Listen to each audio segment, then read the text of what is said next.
En el libro de los Hechos, en el capítulo 14, versículo 22, el apóstol Pablo predicando en Asia Menor y llegando ante los hermanos de las iglesias que ya se habían formado en Iconio, en Derbe, en Antioquía de Pisidia, les dice unas palabras muy especiales. Dice el capítulo 14, versículo 22 de Hechos, confirmando los ánimos de los discípulos, exhortándoles a que permaneciesen en la fe y diciéndoles, y aquí viene lo que compartió el apóstol Pablo con estos hermanos, es necesario que a través de muchas, fíjense bien lo que dice el apóstol Pablo, obviamente que está inspirado por el Señor, dice, es necesario que a través de muchas tribulaciones entremos en el reino de Dios. Es necesario que a través de muchas tribulaciones entremos en el reino de Dios.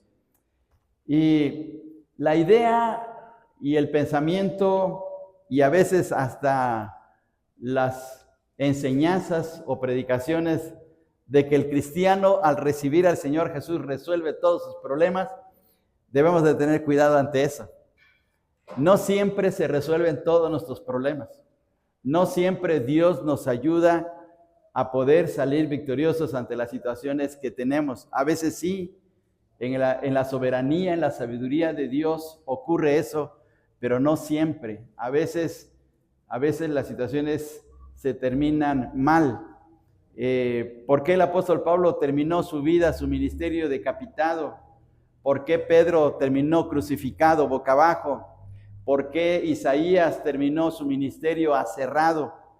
Y hay tantos ejemplos así de vidas dramáticas en que uno podía pensar, bueno, voy a terminar mis días feliz, con toda mi familia y todo muy bonito y nada más me voy a dormir y ya el Señor me lleva. No siempre es así, hermanos. Dios tiene un plan muy especial para nosotros y a veces las situaciones son totalmente diferentes a nuestra manera de pensar, así es que no debemos de seguir el pensamiento de los del pare de sufrir, porque no paramos de sufrir, hermanos, no es así. Y esas son las palabras del apóstol Pablo que le dicen a los hermanos de Antioquía, que es necesario que a través de muchas tribulaciones entremos al reino de Dios, al reino de los cielos. Entonces debemos estar preparados por eso, porque cada semana hay una dificultad, a veces es en la casa, a veces es en la calle, a veces es en el trabajo, en la escuela, aquí mismo en la iglesia, y a veces hay ese tipo de conflictos y debemos de estar preparados y debemos de aceptar que hay ese tipo de situaciones. A veces las adversidades nos toman desprevenidos, nos toman, como decimos en un sentido muy coloquial, nos agarran mal parados, pero debemos de estar conscientes que así es la vida cristiana. El Señor Jesucristo vivió bajo una tensión tremenda toda su vida. Desde la niñez fue perseguido el Señor Jesús siendo un bebé. Y terminó sus días en la cruz del Calvario. Fíjense bien, qué tremendo. Siendo el Hijo de Dios, siendo alguien que llevó una vida perfecta. Pero así es. Y a veces nos preguntamos, como lo hemos cantado aquí en este coro, ¿por qué vienen tantas pruebas? ¿Por qué vienen tantas pruebas? ¿Por qué existen aflicciones y dolor? Dice este canto. ¿Por qué me tienen que pasar este tipo de situaciones? ¿Por qué si estoy buscando a Dios, si amo a Dios con todo mi corazón, si quiero servirle, si me he propuesto darle el primer lugar a Él, ¿por qué vienen ese tipo de situaciones? Y les invito, hermanos, a abrir sus Biblias en la carta de Santiago en el capítulo 1 y vamos a ver aquí en este pasaje, en estos versículos que vamos a leer de Santiago capítulo 1, del versículo 2 hasta el versículo 5, del 2 al 5, vamos a ver algunas razones de por qué tenemos que pasar por pruebas. Algunas razones de por qué tenemos que pasar por pruebas. Dice este pasaje de Santiago 1, del 2 al 5. Hermanos míos, tened por sumo gozo cuando os halléis en diversas pruebas. Fíjense bien, está hablando de las pruebas que vendrán a nuestras vidas. Está hablando a los creyentes. Fíjense bien las palabras del inicio, hermanos míos, es decir, a los creyentes en Cristo. A nosotros nos va a pasar esto. Dice el versículo 3, sabiendo que la prueba de vuestra fe produce paciencia, mas tenga la paciencia su obra completa para que seáis para que seáis perfectos y cabales, sin que os falte cosa alguna. Y si alguno de vosotros tiene falta de sabiduría, pídala a Dios, el cual da a todos abundantemente y sin reproche le será dada. Este es el pasaje que vamos a tomar en consideración para meditar en esta noche. Razones de por qué nos vienen las pruebas. Hay tres razones. En primer lugar, hay tres grandes razones de por qué a través de la Biblia encontramos por qué nos vienen pruebas. Se ha comentado y hemos estudiado y hemos visto, hermanos, que hay una gran diferencia entre una prueba y una tentación. Las pruebas no las pone el Señor, las tentaciones no las pone el diablo, no las pone el mundo. Las tentaciones son para llevarnos a un camino errado, a un camino pecaminoso, a un camino fuera de la voluntad de Dios. Las tentaciones nos sacan fuera de la comunión de Dios. Las pruebas nos sirven para propósitos especiales de Dios. Y por eso vamos a ver tres grandes razones de por qué nos vienen las pruebas. La primera gran razón de por qué un hijo de Dios es sometido a pruebas es por el hecho de que Dios tiene un propósito muy especial para su vida. Y ese propósito no es solamente para poder gozarse personalmente, sino para poder ser de influencia y de bendición para otros. Pensemos en un ejemplo. Pensemos en el caso de Abraham.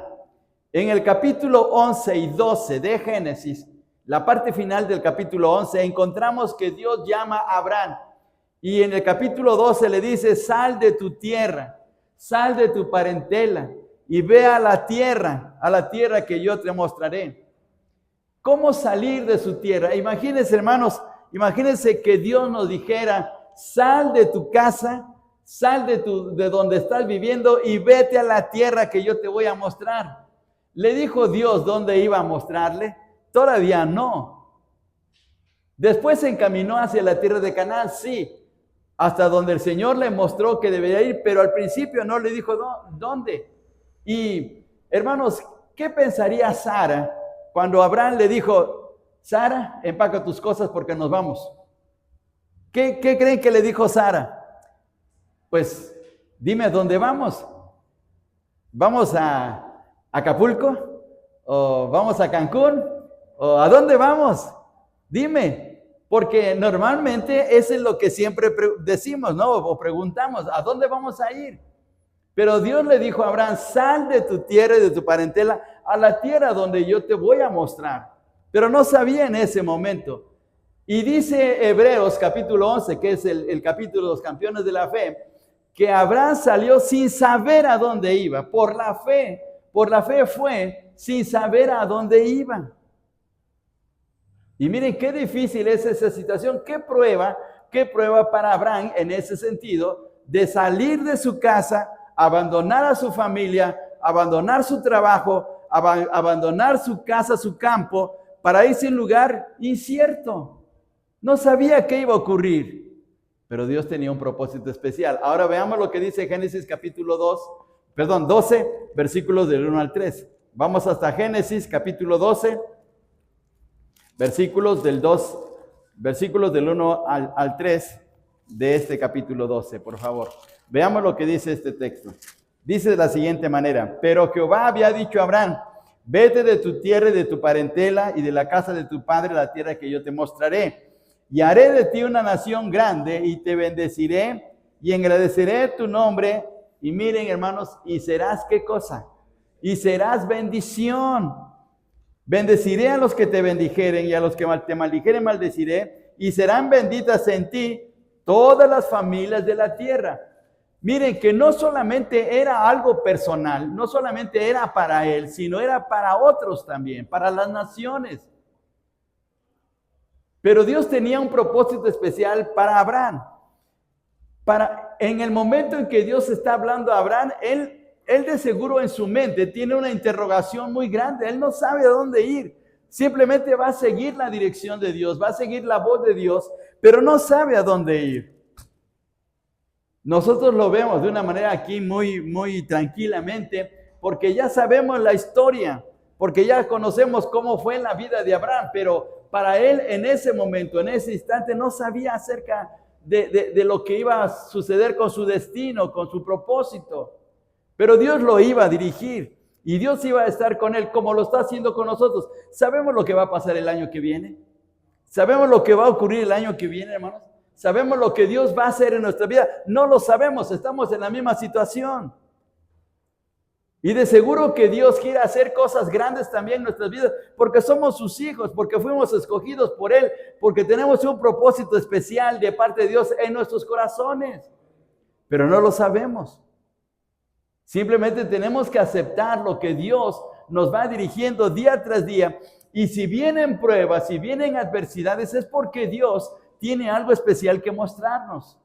Para Abraham no era nada fácil esta situación.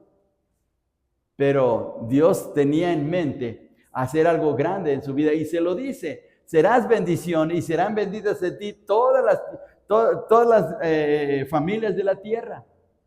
Entonces, el primer gran propósito de las pruebas es que Dios quiere hacer algo grande en nuestras vidas. Si nos viene una prueba, por muy fuerte, por muy dolorosa, por muy amarga que sea la prueba, es porque Dios está poniendo atención en nuestras vidas y quiere hacer algo especial en nosotros. A veces quisiéramos echarnos a correr, a veces quisiéramos que no ocurriera eso, pero Dios sabe qué es lo que va a hacer en nuestra propia vida. Estamos en las manos de Dios. Hermanos, repetimos el texto del Salmo 91 de una manera muy tranquilamente, pero este es algo muy tremendo. Dice el Salmo 91:1, el que habita al abrigo del Altísimo morará bajo la sombra del Omnipotente. Sí, estamos en sus manos, pero Dios está haciendo algo a favor nuestro que a veces es doloroso. Una ostra en el fondo del mar, le cae un granito de arena. Fíjense bien, nada más es un granito de arena. El cuerpo de la ostra es un cuerpo muy sensible, es un cuerpo viscoso, es un cuerpo muy débil.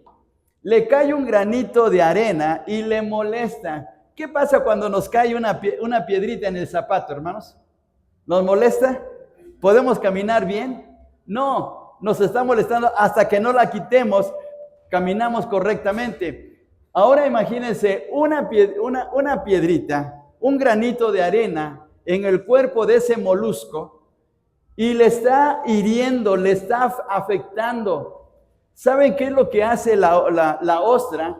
Empieza a segregar cierta viscosidad que va rodeando el grano de arena poco a poco, día tras día, y pasan meses de dolor, meses de sufrimiento, meses en donde el cuerpo de la ostra se siente lastimado y va recubriendo y recubriendo y recubriendo hasta que por fin ese grano de arena deja de ser grano de arena. ¿Y en qué se convierte? En una perla. Y es algo sumamente valioso.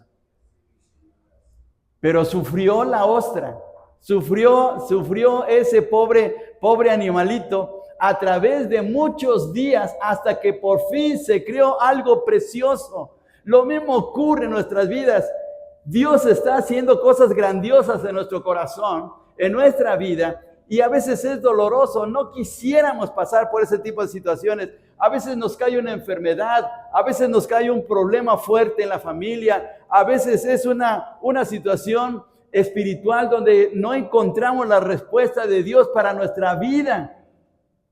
Pero Dios nos va moldeando, pero Dios nos va encaminando.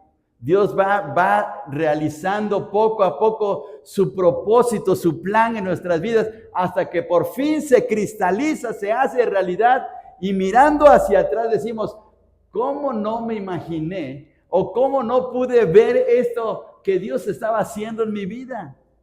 Pero Dios así lo hizo. Entonces, la primera gran razón de las pruebas que vienen a nuestras vidas es porque Dios tiene un propósito para nosotros. La segunda gran razón de por qué Dios quiere ponernos a prueba nuestra fe es por el hecho de que somos niños espiritualmente hablando. Veamos por favor lo que dice 1 Corintios capítulo 3, versículo 1. 1 Corintios capítulo 3, versículo 1. 1 Corintios capítulo 3, versículo 1. Dice de la siguiente manera: de manera que yo, hermanos, no pude hablaros como a espirituales, sino como a carnales, como a niños en Cristo. Hermanos, cada día tenemos que ser transformados por la gracia de Dios para poder dejar nuestra inmadurez. Nuestra inmadurez es algo que traemos del mundo, que traemos de nuestra propia naturaleza, pero Dios quiere hacernos creyentes maduros. Y por eso dice, por favor, hermanos, veamos lo que dice en Santiago capítulo 1, por favor, regresemos a este pasaje. Santiago capítulo 1, en el versículo 4, dice de la siguiente manera: mas tenga la paciencia su obra completa para que seáis, ¿qué cosa? Perfectos. Ahora, la palabra perfecto aquí, en el sentido del español, como que da la indicación de que al ser perfectos ya no cometemos errores, ya no cometemos pecados, ya toda nuestra vida es una vida de grandes virtudes, y no es así. La palabra perfectos aquí significa ser maduro, maduro en nuestra manera de vivir, maduro en nuestra manera de pensar, maduros en nuestra manera de hablar, maduros en nuestra manera de comportarnos. Nuestra manera de adorar a Dios debe ser madura, todo debe ser así, con madurez. Pero por eso es que Dios coloca las pruebas, para poder hacer que cada día vayamos madurando, vayamos viendo la realidad del propósito de Dios en nuestras vidas, para que veamos la mano de Dios cómo nos está dirigiendo a salir de nuestras actitudes infantiles para poder vivir como hombres de verdad, como cristianos maduros. Nuestras reacciones a veces son muy infantiles. No nos saludan y ya no voy a la iglesia. O sea, eso es una reacción infantil, ¿sí? Dios no nos bendice en la semana y decimos: no, Dios ya me olvidó, ya para qué voy a la oración si Dios no contesta mis oraciones. Esa es una reacción infantil.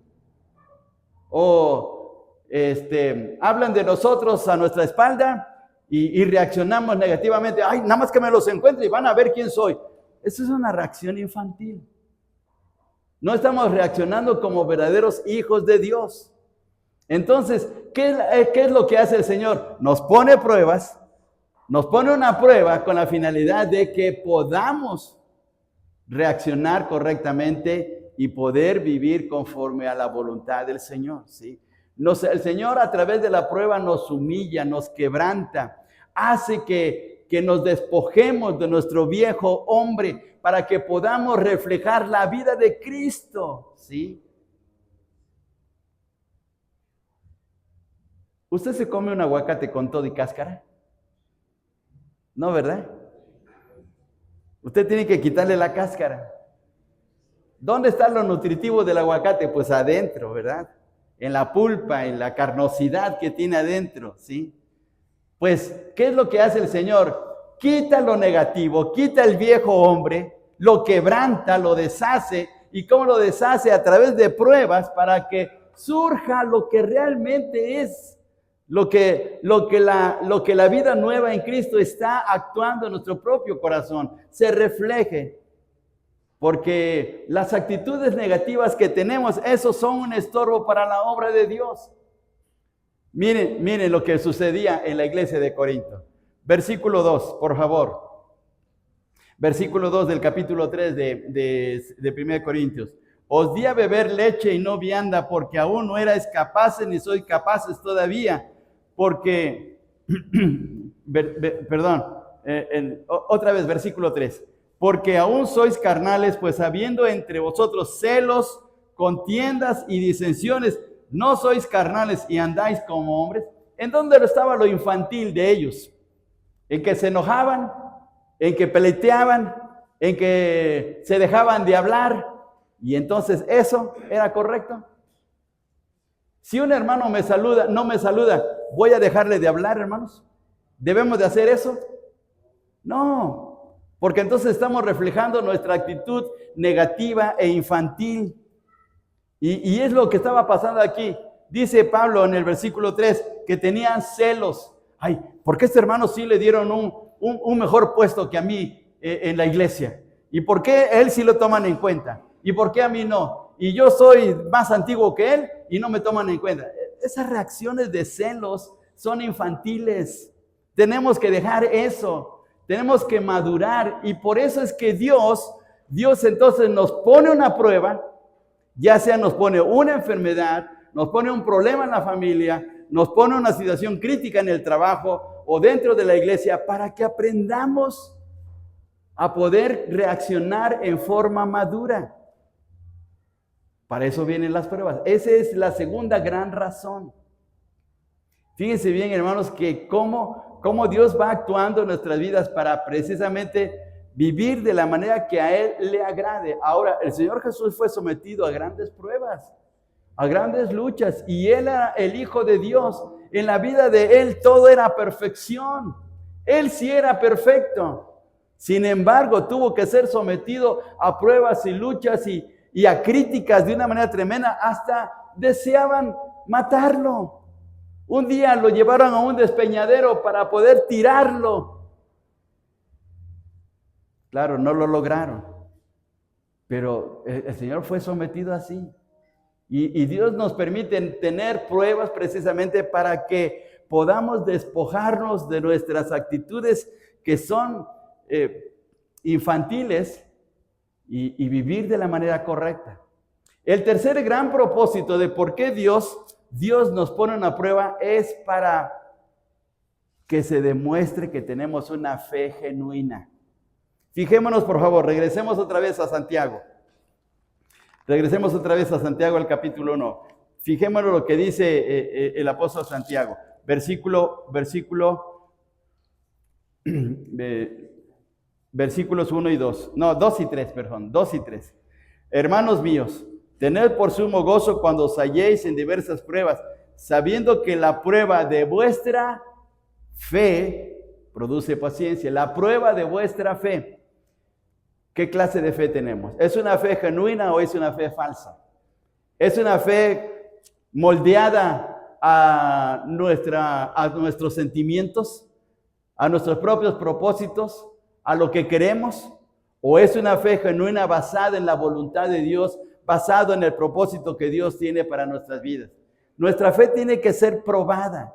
Ahora veamos lo que dice el apóstol Pedro en su primera carta, capítulo 1, por favor. Primera de Pedro, capítulo 1, versículos 6 y 7. Veamos que casi dice lo mismo. Veamos, dice el versículo 6 y 7. En lo cual vosotros os alegráis, aunque ahora por un poco de tiempo, si es necesario, tengáis que ser afligidos en diversas pruebas, para que sometida a prueba vuestra fe.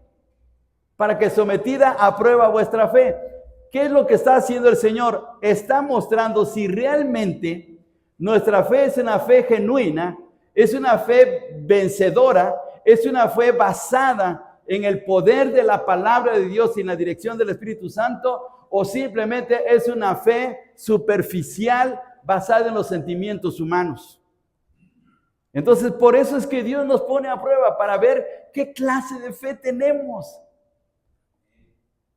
Y lo vimos, hermanos, otra vez, sale a relucir el tiempo del COVID. ¿Qué sucedió en el tiempo de COVID? Muchos creyentes que según eran maduros, que según eran cristianos fuertes, que según eran cristianos conocedores, ¿qué pasó con el COVID? Se vinieron abajo, dejaron de asistir a sus iglesias, se enfriaron espiritualmente y muchos volvieron al mundo. ¿Qué clase de fe era? Era una fe superficial, era una fe humana, no era una fe genuina, no era una fe basada en el poder de Dios. Y por eso es que Dios nos pone una prueba en nuestra vida para ver qué clase de fe tenemos. Imagínense que nos pasara lo mismo que el apóstol Pablo, que fue a la cárcel allá en Filipos. Si Pablo fuera un cristiano de la Iglesia Bautista Príncipe de Paz, ¿qué hubiera pasado? Hubiera dicho, renuncio. No, ¿yo por qué? ¿Por qué voy a estar sufriendo? ¿Yo por qué voy a estar en esta cárcel que me estén maltratando? No, yo me regreso.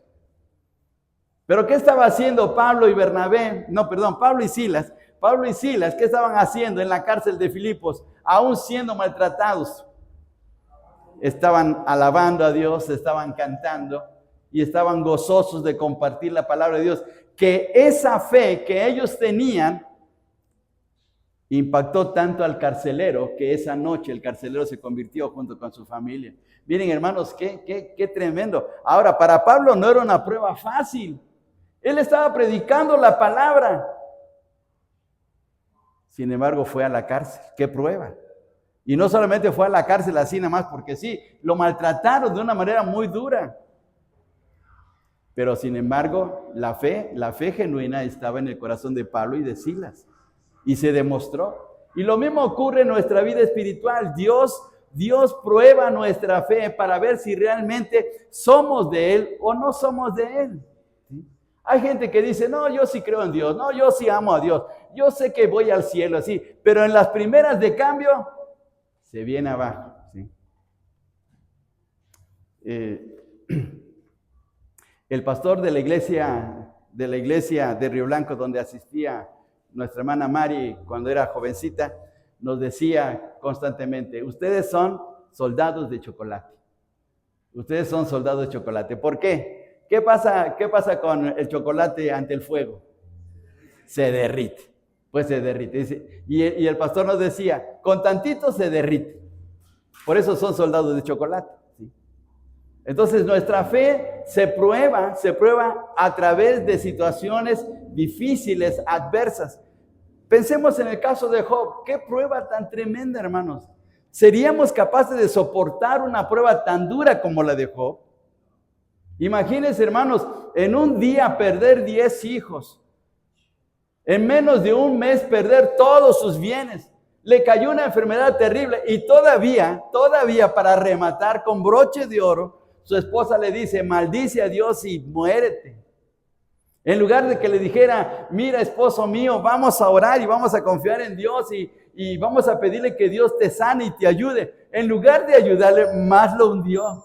Ahora, no critiquemos a la esposa de Job, porque ella también estaba viviendo una situación muy crítica.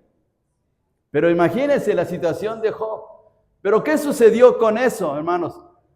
¿Qué sucedió con esa prueba tan dura? ¿Cómo surgió Job? Surgió triunfante. De tal manera que él pudo decir de una manera tan victoriosa, yo sé que mi Redentor vive. Yo sé que mi Redentor viva y aún después de deshecha esta mi carne, he de ver a Dios. Ahí está en el capítulo 19, versículo 25 del libro de Job. Job dijo de la siguiente manera, me probará y saldré como el oro. Porque la fe se prueba de esa manera.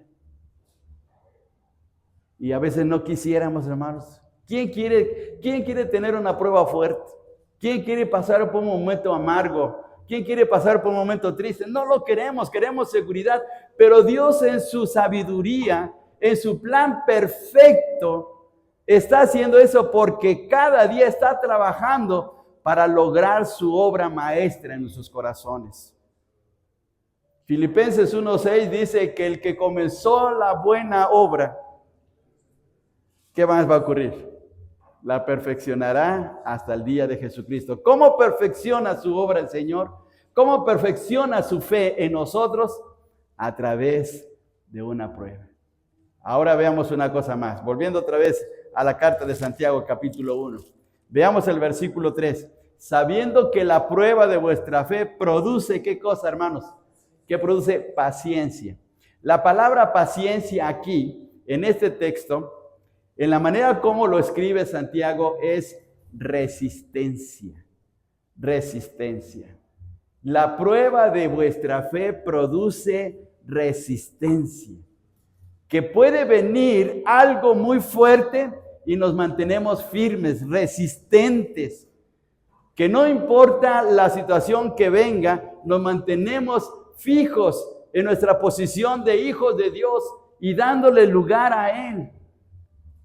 Porque esa firmeza no proviene de nosotros. Esa resistencia no viene de nosotros.